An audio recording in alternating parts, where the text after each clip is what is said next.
Luxurious. இது நம்ம family.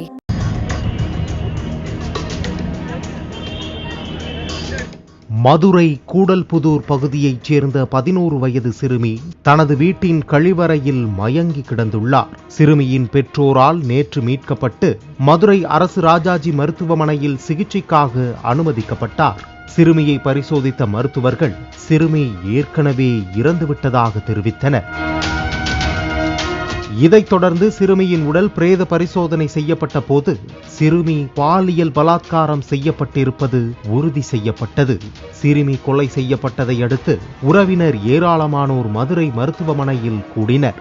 இது தொடர்பாக மதுரை மாநகர காவல் ஆணையர் லோகநாதன் கூறுகையில், பாலியல் பலாத்காரம் செய்யப்பட்டிருப்பது பிரேத பரிசோதனையில் உறுதி செய்யப்பட்டுள்ளது என்றும், தற்போது சந்தேக மரணமாக வழக்கு பதிவு செய்யப்பட்டிருப்பதை போஸ்கோ மற்றும் கொலை வழக்காகவும் மாற்றி விசாரணை செய்து வருவதாகவும் குறிப்பிட்டார். மேலும் குற்றவாளி விரைவில் கைது செய்யப்படுவார் என்றும் கூறினார்.